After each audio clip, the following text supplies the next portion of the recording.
Hello guys, welcome back to another video. In this video, it's the lengthy Mark Williams Thomas's interview, which I didn't really hear actually. And it's confusing how he said all of what he did, then just disappeared off the radar and never said anything again, which I find very suspicious. But let me know what you guys think. Key people to date that I have not spoken to, and these are the two men that took Jay back to that holiday rental in the hills. Those two men have spoken to the police, but they are now back in England. I urge those two people to come forward, and I will give you a telephone number at the end to put out. I have only got a description of the one person because I don't have a photograph of the other person, and the information that the young men are giving me in terms of it is very limited. But I can tell you the one guy, he's about 6 foot tall, he's quite stocky, he had a distinctive, fairly similar to myself, but it was bright orange wristband on, and he is black, and he's got quite short black hair. Age? Very difficult to tell, but I think he's probably around 30 to 40. Since I've been here and worked with the family, I spent yesterday with them and the night before. They are a very, very united family. They are very supportive, and their one mission, of course, is to find out what happened to Jay. They still live with the hope that Jay will return and that he is not safe but still alive. They have themselves been out searching, and they put up pictures and posters, and of course they are responding to as many inquiries as they possibly can. The position for myself is that I've come over here to investigate. They have sat with me and they have provided me with an in-depth insight into what has happened in the hours leading up to Jay's disappearance. I have to date been able to speak to a large number of witnesses who were with him or came across him during that period of time, and they have all been helpful.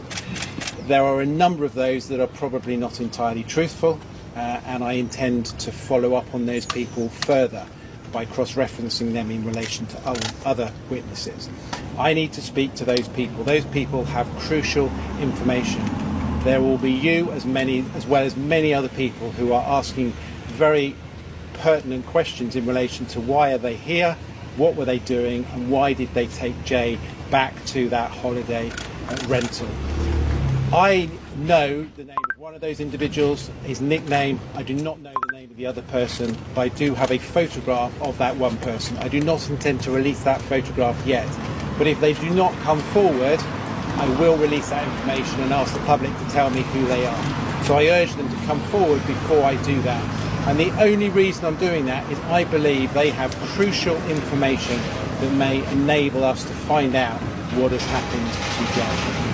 There are two scenarios as far as I'm concerned that's happened to him. He has either come to harm by his own accident up in the hills somewhere, but not directly by the rental some distance away, or there is a third party involvement. I cannot rule that out at the moment, and there is certainly an aspect that concerns me with regards to the drugs, which is definitely a fraternity that exists around here, and in the last 48 hours there is definitely information that gives rise for concern around the drug aspect of it. Young people over here, you only need to go down the strip, and in a matter of 30 seconds without getting in a car, you will be offered every single drug that you want, and that is a worry over here.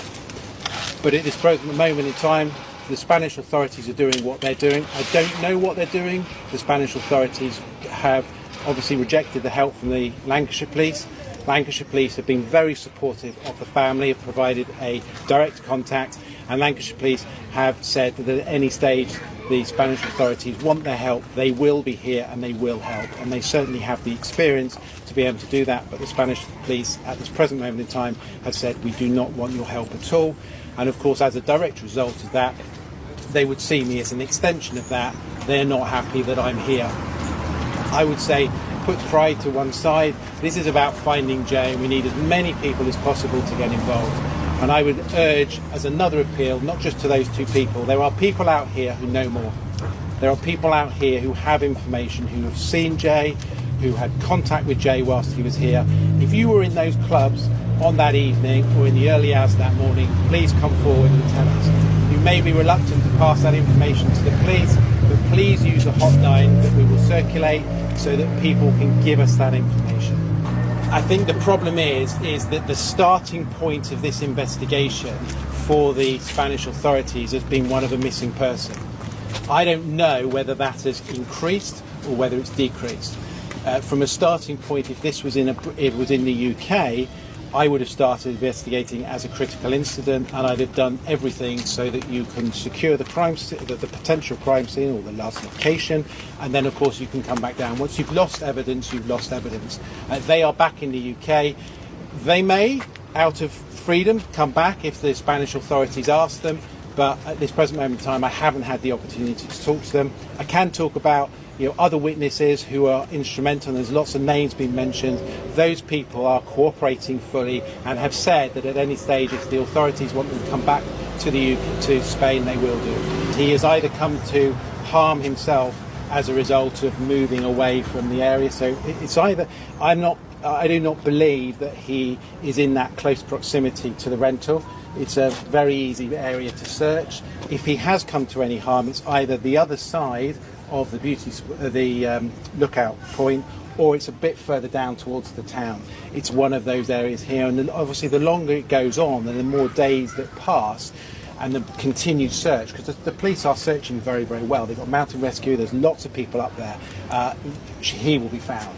If he's not found, then of course it brings that other element, which is the third party. I have received information.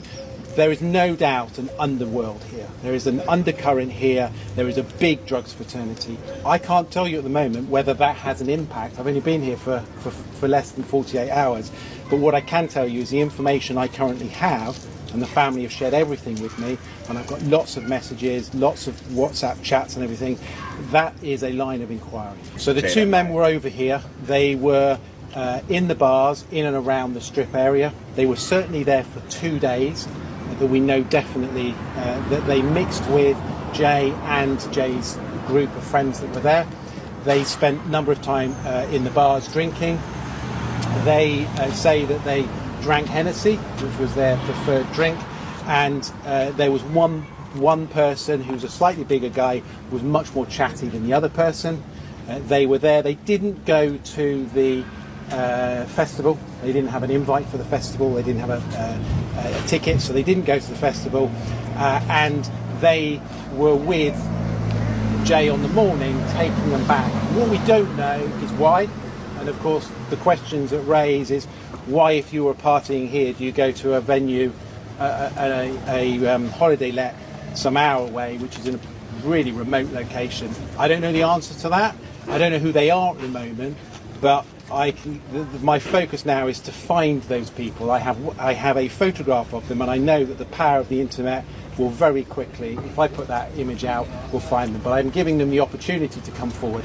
They are witnesses. They are nothing more than that. They are crucial witnesses, and I want to make sure that we secure that evidence in relation to what they've got to say and ask the pertinent questions which could give answers to what's happened. Jade had enjoyed himself that night. They'd consumed quite a bit of alcohol.